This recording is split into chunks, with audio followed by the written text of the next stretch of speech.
Olha o que eu vou falar para vocês agora, presta atenção. Eu sempre arrumo briga quando eu falo isso.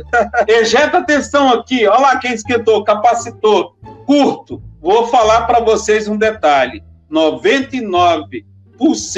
Esse vídeo que você vai assistir agora é um corte do Podtech. O Podtech, se você ainda não conhece, é meu programa de entrevista que você pode ouvir durante seu dia a dia aí na bancada. Inscreva para não perder materiais como esse e outros. Tamo junto.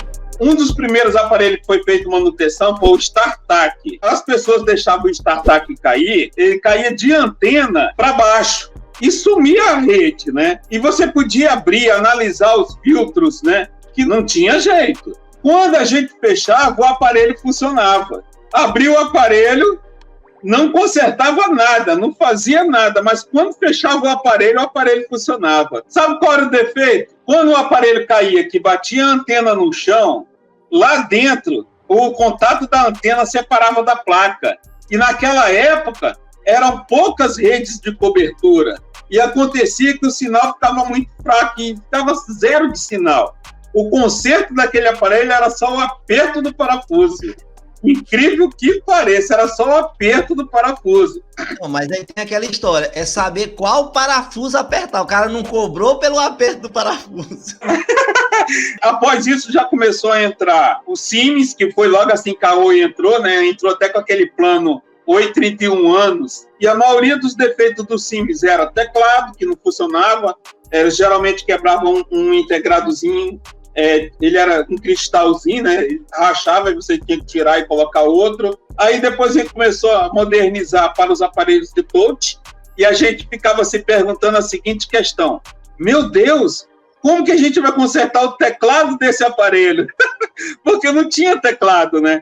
E a gente ficava naquela, cara, como que vamos consertar o teclado? Eu já acompanhei vários cursos e durante o período que eu acompanhei alguns cursos, você não viu a eletrônica em si enraizada na manutenção do celular, você não vê. Agora, é preciso eletrônica, sim. Um exemplo, quando você entende de eletrônica básica, que é os mesmos conteúdos que está na apostila, os mesmos conteúdos que está no curso online. Um exemplo, resistor. A gente tem um defeito dele alterado.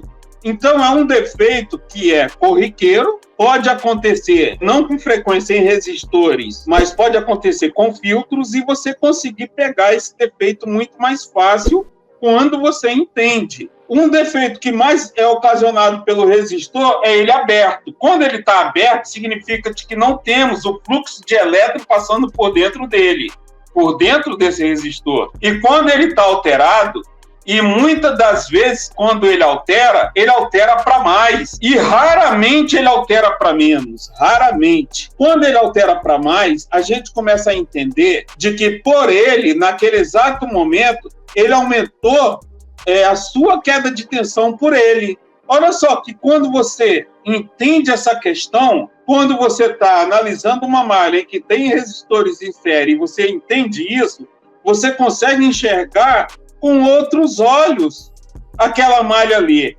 Então, se ela tem, em condução reversa, um valor de resistência, ou então um valor de queda de tensão naquela malha de 300, e você só tem somente aquele resistor ali, e aquela malha foi para 500, você já começa a subentender de que aquele resistor, ele sim pode ter alterado o seu valor, e ele alterou a queda de tensão daquela malha para um valor maior, não é verdade?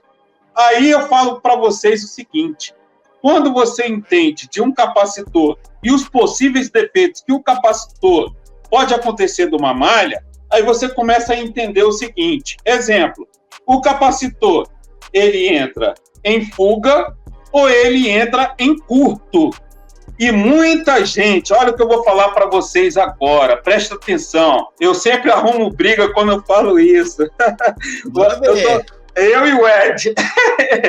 Olha, eu sempre arrumo uma briga quando eu falo isso. Muita gente dá aula e pode assistir 1000 vídeos, 1 milhão de vídeos de todo mundo.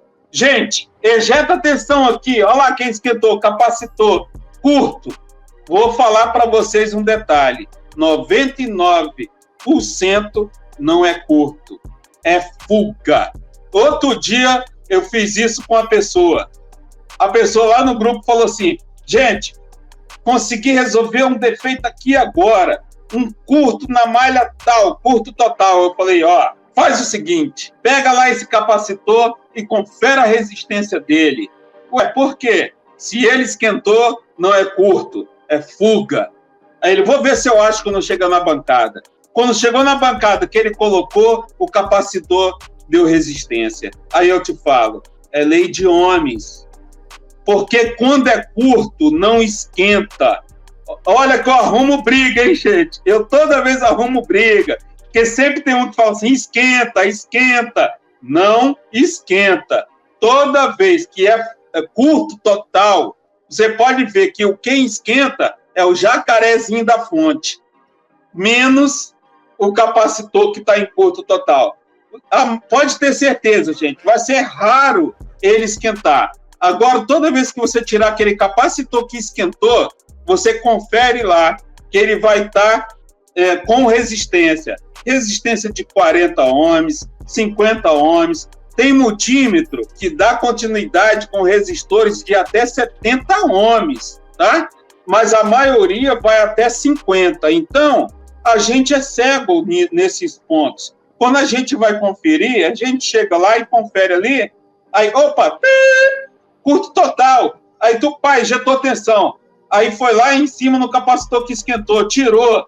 Parabéns. Beleza, gente. Se tá dando certo, tá resolvendo, graças a Deus. O que eu tô comentando aqui com vocês é o seguinte, é somente a questão de você entender, tá? É somente a questão de você entender, não é que você queira sair daqui e falar assim, o Odair falou que curto total não esquenta.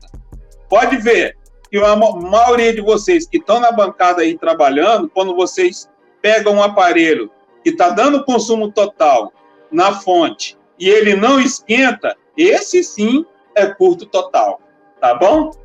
Você acaba de assistir mais um corte do PodTech. Gostou? Tem vários outros para você assistir. Se liga que eles estão aqui do lado. E não esqueça, você pode ouvir esse material aqui, além de assistir as entrevistas completas. Não perde tempo, assiste aí.